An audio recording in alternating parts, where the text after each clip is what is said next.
Alright, so before we start today's video, just want to say that I am making like a bunch of different stickers now, so these are not sponsored by Mommy and Daddy stickers. This one's shipping out here. I really just advertise it on Instagram so far, so if you guys are interested in any of these items, I'll throw up a bunch of what I'll be doing. Just hit us up on these two Instagrams, either one of those will work. In the future, I'm gonna get into making like windshield banners with the cutout and a bunch of other cool little things, so be on the lookout for that. Alright boys and 0.3% girls, I'll be going to the store and getting a couple supplies because I have a little sticker jaunt now. Thank you guys for 700 subscribers. Maybe not yet, but we're almost there. But at least it's a beautiful day outside. Alright, maybe not that either. But by the time this video goes up, we probably have 700 subs. So thank you guys for that. Let's hit 1K by the end of the year. If we hit 1K by the end of the year, I will drive the beam off the bridge, no cap. Let's get her done, boys. Alright, so since I was gonna film that video today, but it do be storming, so I'll probably wind up filming it tomorrow. So see you guys tomorrow.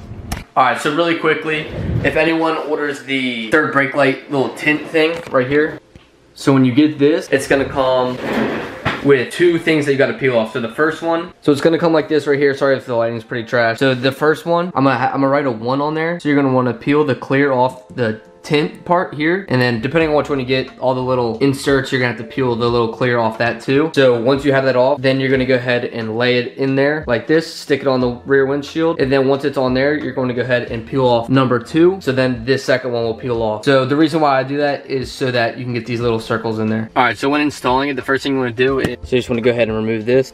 All right, so we got that removed right here.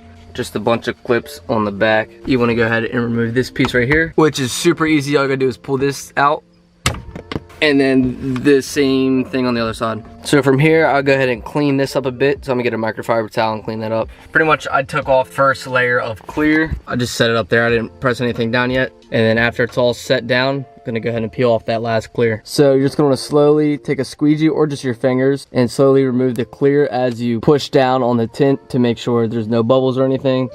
There's some bubbles in there, but it's not too bad. But you can see it.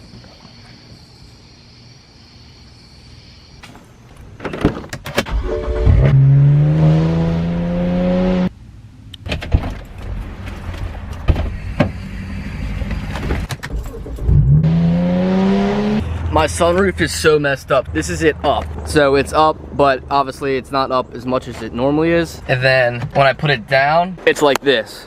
I literally went out this morning and it was perfectly fine. That's so weird. All right, so in today's video, this is probably gonna be titled something along the line as how to make your 335i fast or faster or something along those lines. So if you don't already know, this is my 2007 BMW 335 N54. I've had it for about almost 2 years now, but I bought it bone stock and now it's stage 2 plus FBO, all that fun stuff. And now I'm not saying that this is gonna make it fast because I know some of y'all are gonna be like, oh, 420 horsepower isn't fast. All I'm saying is I can probably beat your mom's Honda Odyssey, so it's fast enough.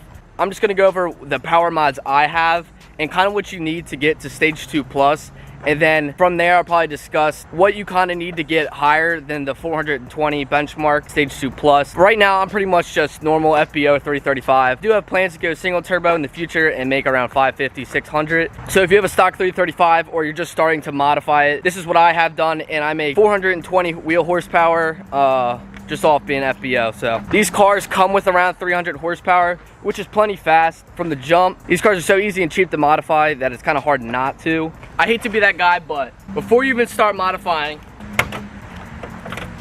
you should definitely start with maintenance mods. As far as like, I got this at 52,000 miles, which is really low for a 2007. The very first things that I would recommend, this is not what I did at first because I was a noob, but now if I were to buy another 335i and start over again, this is what I would do. So regardless to the mileage, they have awful misfire problems. So what I would recommend right away is going on FCP Euro, because they have full lifetime warranties on all their parts, and I would order coil packs and spark plugs and just replace them. I think it's like 120 they have a kit for. Definitely worth it. Definitely would start with that. next, if you're going tuned, I definitely recommend getting Index 12 fuel injectors as the very first thing you do before you start tuning. I know it's tempting not to and just completely skip that step. That's what I did. When I bought the car, it had Index 8s or 9s, or I think it was a mix between the both actually. And as soon as I went stage 1 plus, it started misfiring, and I had to issue check back like from a year ago. That was the whole breakdown situation. But I've had Index 12s. They were actually used. They had about 2,000 miles on them when I bought them used. Get brand new Index 12 injectors off ECS for around $1,000, but I bought mine used for 500 bucks off Facebook Marketplace, and they've been fine. The last maintenance mod that I recommend before jumping into tuning is Walnut Blasting. I still haven't done this. I have the walnuts, but I need to do it ASAP. Gotta take the intake manifold off and you clean all the intake ports and all that stuff. I've heard it makes a big difference in miles per gallon, because mine gets 15 miles a gallon, which is trash. And it also makes it idle better and a bunch of other beneficial things. That's why I need to do it, but I'm lacking. Now we're gonna jump into the mods. All right, so now pretty much how I'm gonna do this is from stock up to stage 2 plus. So starting at stock, the very first thing I would ever do, and this is all recommendations, I'm not saying this is strictly what you have to do. Even if I ever say that, no one would listen. So the very first thing I would recommend is getting some kind of tuning platform. I highly suggest MHD. That's what I've been running for the full 2 years I've had the car. So you can start off buying the flasher module, which is $100, and then getting the stage 1 and stage 1 plus tunes for about 60 or 70. I can't exactly remember. So super affordable tunes, and the stage 1 tune gets you around 360, 370 horsepower, which feels like night and day when you first drive the stock version of this and then the stage 1 version. You can definitely tell the difference. So for stage 1, you can be completely bone stock. Stage 1 plus, you need a front mount intercooler. That's not the order I did actually. Got front mount intercooler later. Stage 1 plus is 390. The little 60 to 90 upgrade compared to the 300 stock horsepower is a huge difference, and you can definitely tell right away. So the front mount intercooler I have is the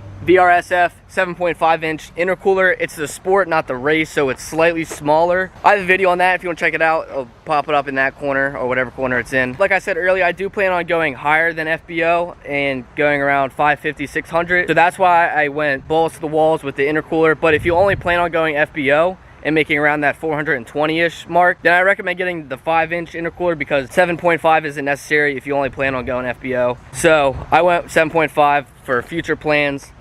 As far as going up in stages, I guess that would be the first thing that you would want to do, so you can get stage 1 plus. And so you can find intercoolers for around 300 to 600. I'm sure you can get like Amazon's ones that are cheaper, but I wouldn't recommend getting anything cheap for these cars, because as people know, they're not very reliable. So going the more expensive route is definitely the better option for longevity. So now that you got an intercooler and stage 1 plus on, now you want more power. So now the next thing I would do, you're not gonna be able to see it because they're tucked under here, right down in here, is the downpipe. So I actually got mine off Michigan E90X. I have a video from a while ago. I'll pop up in one of the corners. Next thing you need to go is stage 2, which you need downpipes for. You can get high flow cats or just catless. I went catless. With the downpipes, you get a lot more sound, a lot more burbles, and then you get to go up to stage 2, which makes 380. I know stage 1 plus says 390. I don't really know what that whole thing is. So downpipes makes a dramatic difference on sound. It really makes it sound more aggressive. The only thing is they are kind of a pain in the ass to put in. The V-bands with the turbos are very annoying. Definitely worth it.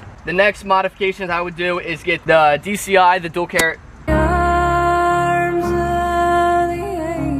Is the DCI, the dual cone intake. Now this was actually the very first performance mod I ever did, just because they're like 80 bucks and it makes cool noises and all that stuff. But if you're going strictly in order, then you can follow what I'm saying. And that's the last thing you need to go stage 2 plus, which is 420 horsepower. But once you're around stage 2, even like completely stock, it's always good to get a charge pipe. So I have the ARM charge pipe with the tile Q blow-off valve. It's definitely the quieter option. You get the HKS, which is really loud. OEM plastic charge pipes are known to crack even when stock, but especially going stage 2 plus, peaking around 20-ish boost, which is way more than the 8 pounds of boost that you get stock. Definitely recommend getting a charge pipe. And another quick thing is 30FF codes. Everyone in the mom knows about that with these. So I have the ECS tuning vacuum lines. I have a video from ages ago about those. That actually solved my boost leak when I first went stage 1, so I was glad with that. It's only like 15 bucks, so why not? And that's pretty much basically all you need to go stage 2 plus, and you're considered FBO at that point. I have a oil catch can. That's just to keep oil out of the intake, which it actually has benefited. And I have way less smoking from the tailpipe. I used to get really bad smoke, and ever since I installed that, it's been nothing. Yes, sir. That boy sounded like he was misfiring. Alright, so that's all that's like pretty much modified to mine.